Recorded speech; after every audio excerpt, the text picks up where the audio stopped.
Ok, xin chào mọi người, trở về đến với cái channel của Thiên Lôi. Thì hôm nay mình sẽ chơi Free Fire nha các bạn.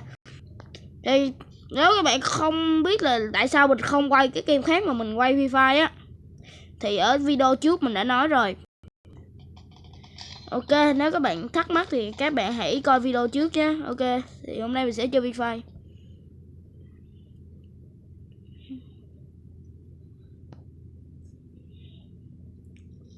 Ok, mình đã thấy nó. Mẹ ơi, mẹ. Rồi, hay lắm bạn ơi, hay lắm. Rồi xong. Còn một thằng. Hôm nay mình sẽ chơi chế độ tử chiến nha các bạn. Một thằng đang nhắm nha các bạn. Bắn chết cha đó. Trời, còn nhắm.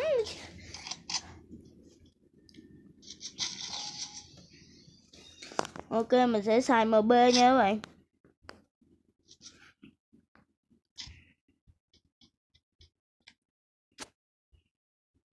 Đấy các bạn, thì hiện tại mình đang có cái cây MB40 sấm sét nha các bạn. Bởi vì gọi là mình đã mở cái hộp kia và mình đã trúng vĩnh viễn luôn nha các bạn. Cái này là vĩnh viễn luôn.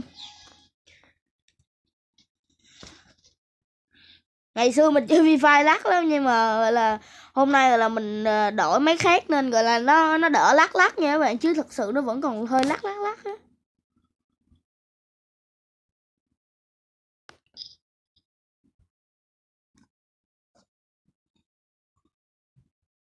Mình sẽ tắt hết micro, mình sẽ tắt hết mấy cái loa này nha các bạn, tắt hết đi. Ui ôi, lắc quá, không thấy luôn á các bạn.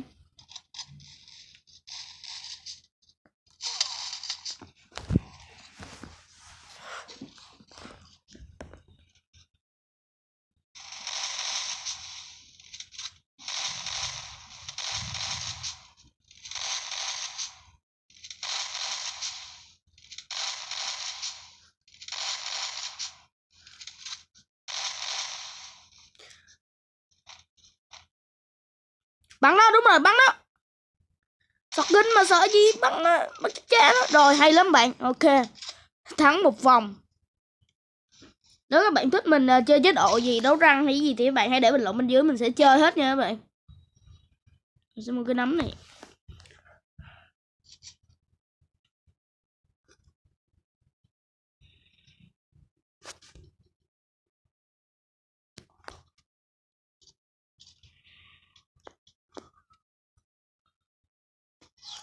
Mình sẽ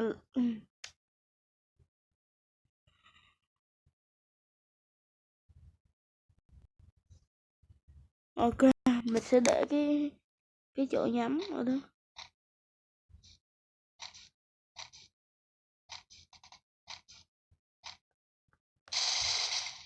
Ôi, để lắc các bạn ơi.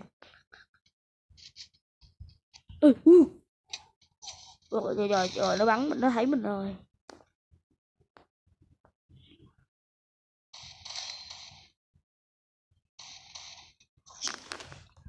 Đây, nó đây này. Mấy thằng luôn nha các bạn.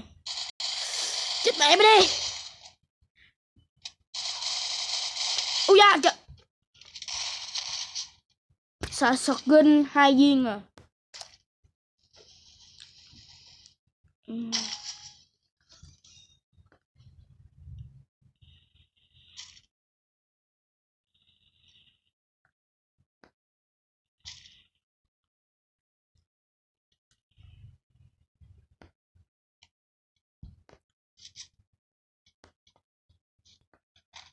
Hiện tại là mình mới chỉ có 3 cái hành động thôi nha các bạn. Đó là hành động nhảy nè, khiêu khích nè và thả tim.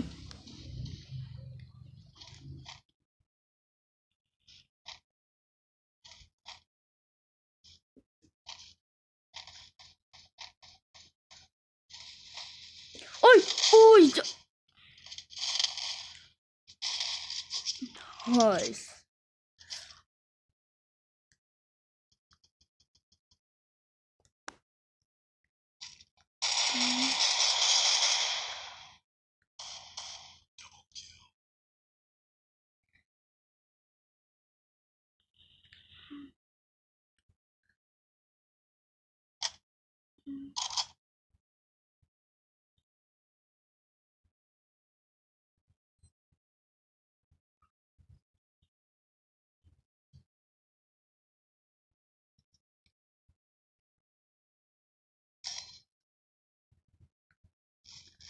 Bắn đi trời.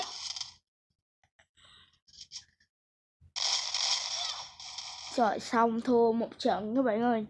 Thì hôm nay mình sẽ chơi tử chiến thôi nha các bạn. Còn tí nữa là đẻ được trứng rồi.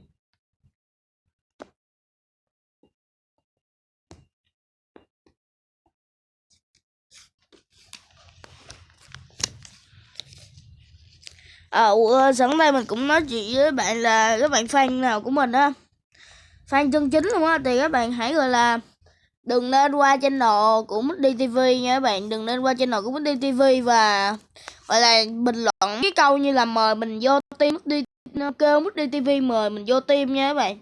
Cái đó là mình không thích, bởi vì cái đó có thể gây áp lực cho Muddy TV và là cái gì ta, và là gọi là mình với lại Muddy TV chỉ đơn giản là bạn bè bạn thân lâu năm, gọi là lâu lâu thì tụi mình sẽ quay clip chung nha các bạn.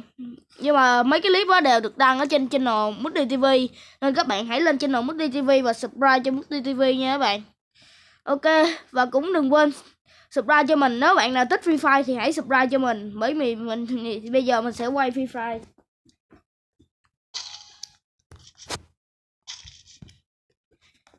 Hiện tại mình đang chơi cách của mình nha các bạn. Cách của mình là gì ta? Ủa sao ở đây nó vắng hoe vậy? À lắc. Thì ở đây là mình chơi một cái cách đó là gì ta? Mới vô là mình sẽ là lấy cái gì ta? Mới vô là mình sẽ mua G18 nè, xong rồi thứ hai, rồi vòng 2 là mình sẽ vô mua D6, cái cây súng màu trắng á bạn, mình quên mất cái tên rồi.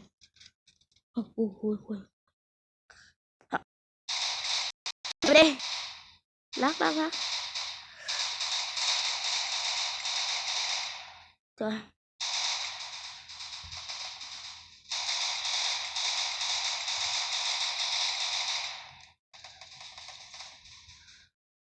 Trời ơi, vậy mà cũng bị đấm chết cho được chứ.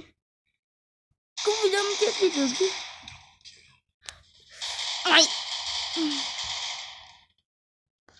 Mày hả mày? Mày. Đằng sau.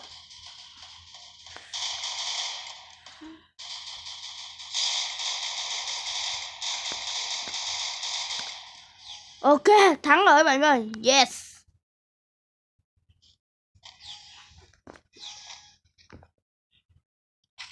Dạo này là mình không có chơi Liên Quân nhiều nha các bạn. Hiện tại là mình đang gọi là chuyển qua Free Fire nhiều hơn nha các bạn. Nên bây giờ mình sẽ tập trung vào Free Fire nhiều hơn, chứ Liên Quân thì gọi là mình sẽ gọi là khi nào mà Muddy nó rủ mình quay á thì mình sẽ gọi là chơi Liên Quân nha các bạn. Chứ hiện tại là mình không có chơi Liên Quân.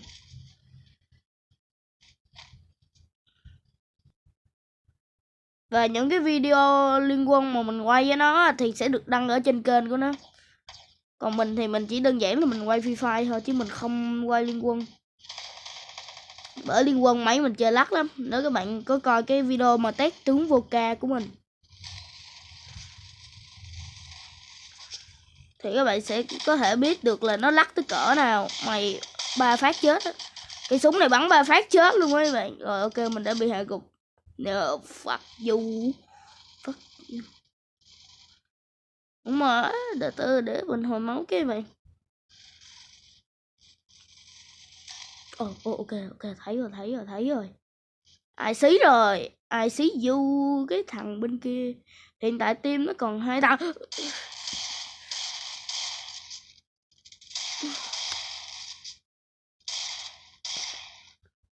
Mày. Rồi.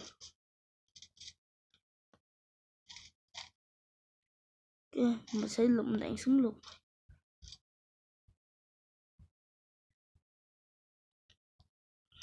Ui da chết mẹ. Trong nhà, đúng rồi, bắn đi, bắn chết mẹ đó. Rồi hay lắm.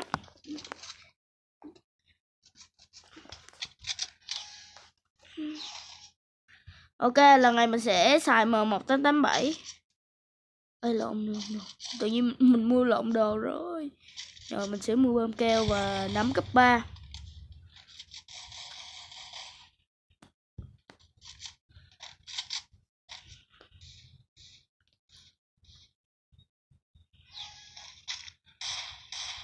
Đù, có UMP nè.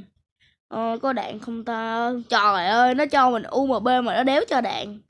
Vãi thật. Khốn nạn.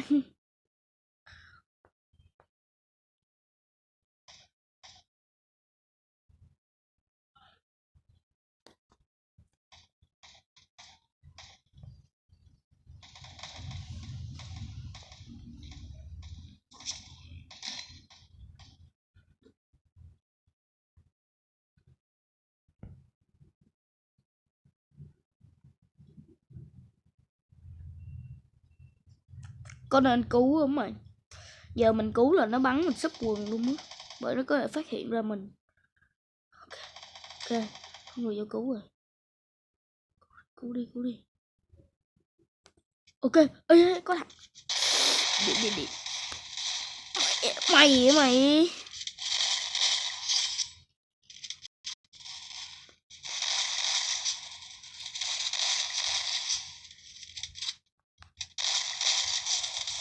Ui da.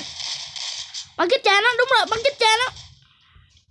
Trời ơi, bắn chết cha nó. Mày làm cái gì vậy? Mày bắn gì chết tao rồi. Trời ơi.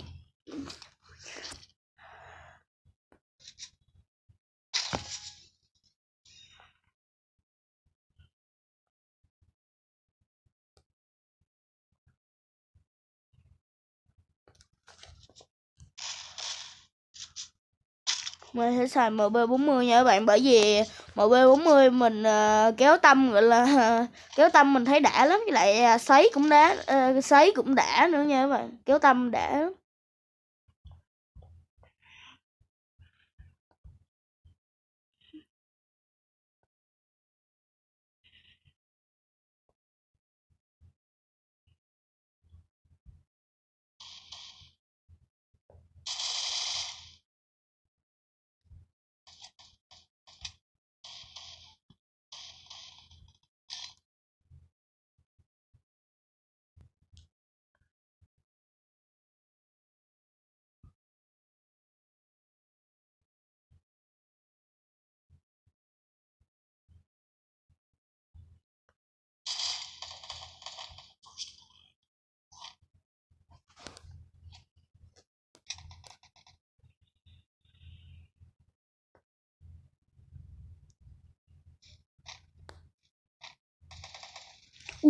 Ui, thấy một thằng rồi.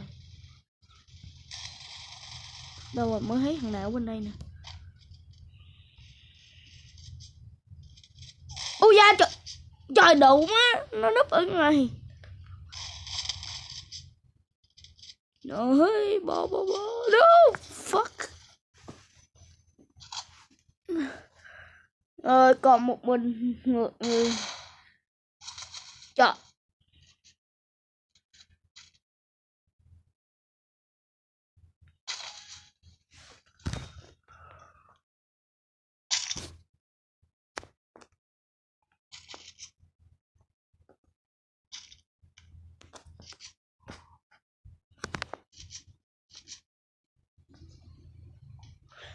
Nếu mà các bạn thấy, ô sao con nảy ra được ngoài kia vậy? Nếu mà các bạn thấy mình có chơi, gọi là mua, gọi là mấy cái súng gọi là cùi hay là cái gì ta, hay là mình mua không có đúng thời điểm thì các bạn đừng có chửi mình nha, bởi vì mình chỉ mua theo sở thích của mình thôi. Ui à.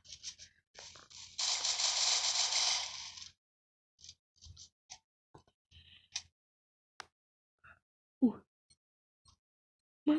Má đi mà. Má nó quăng lựu đạn kìa. Gì lựu đạn vậy?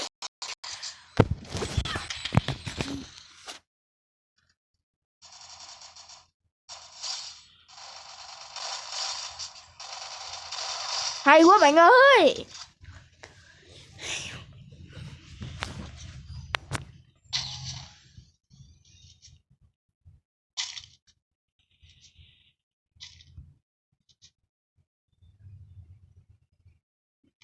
Đây.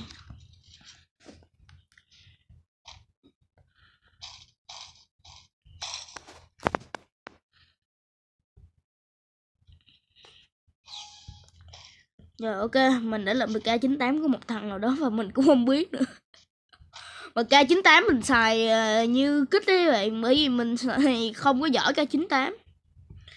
Mình không có giỏi mấy loại súng tỉa nha bạn. Cái này nè. Cái này làm vậy được không? Ok.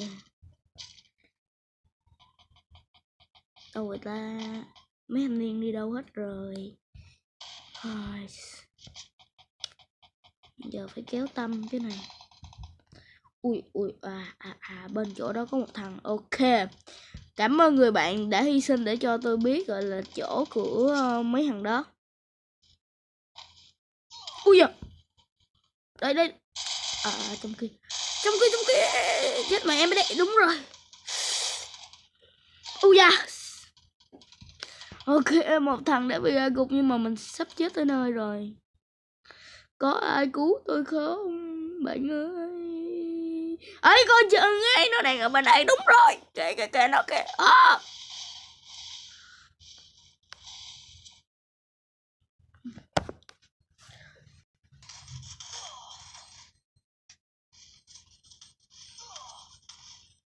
Không biết có thắng nổi hay không.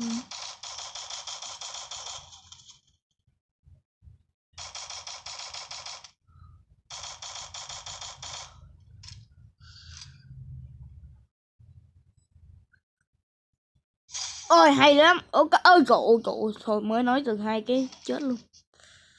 Trời, nó xài súng gì mà mạnh nói vậy? M1887 nữa. Vẫn còn thêm trận được.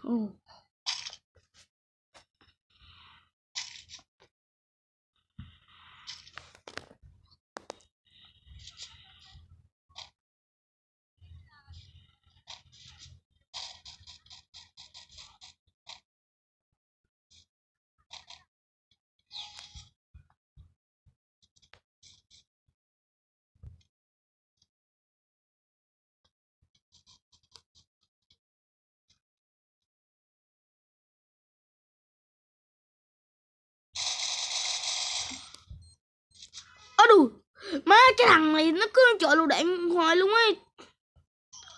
Thôi. Nó chọi lựu đạn để nó dụ mình. Ok, mày được lắm con chó à. Được lắm con chó. Ủa ở đâu vậy? Má gần hết máu luôn.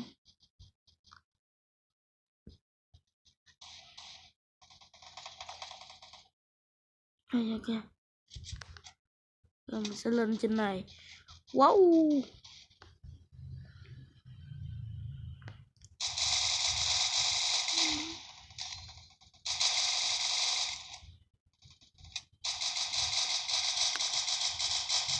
Bể đi. Trời ơi, sao không bể?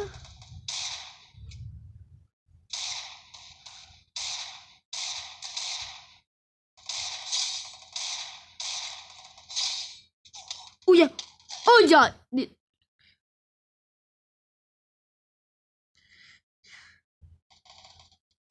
No, Zombo, no, fuck you Zombo. Ghét cái dòng bo này thiệt luôn á bạn. Xong trận này mình sẽ chơi trận tiếp theo và mình sẽ nghỉ nha các bạn. Hay lắm.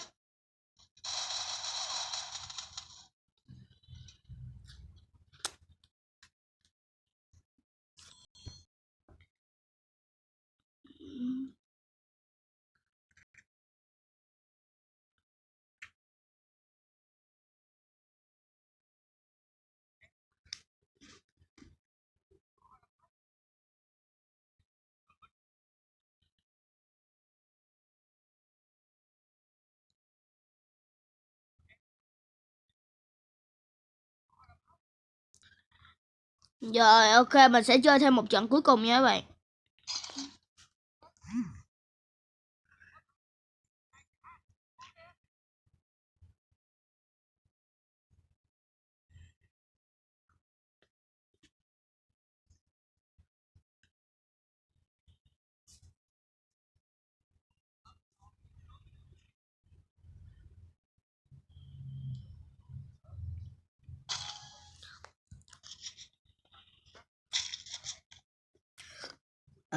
Ok, hơi lắc nha các bạn. Và lắc đến nỗi mình không còn nhìn được cái gì. Vãi chuyện.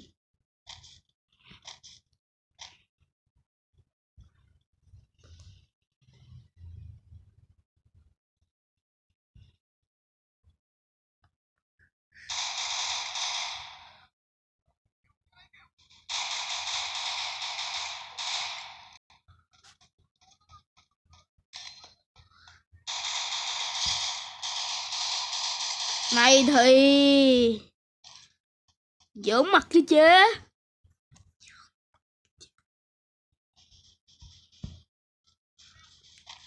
Ước mơ của nếu các bạn không biết thì ước mơ của mình là gọi là muốn được đi giao đấu Free Fire nha các bạn. Với lại trở thành YouTuber nổi tiếng về Free Fire. Chứ không phải Liên Quân. Với lại mấy game khác. Thôi.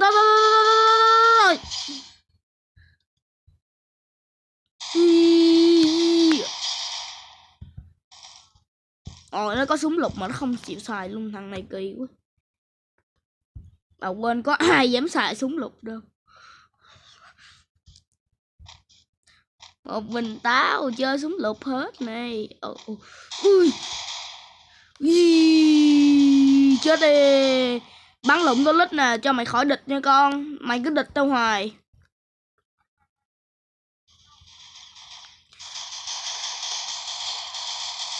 Ê, chết mẹ. Mày hả mày? Ha.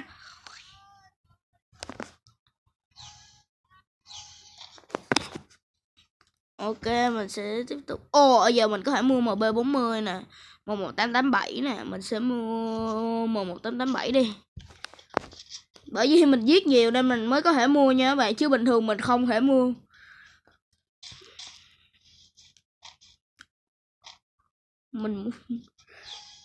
Nếu bạn nào biết là cách nào để lấy giảm thanh ở trong chế độ tự chiến thì hãy bình luận nha các bạn. Bởi vì gọi là mình thấy có mấy bạn của mình nó gọi là nó lấy được giảm thanh ở trong đây luôn á.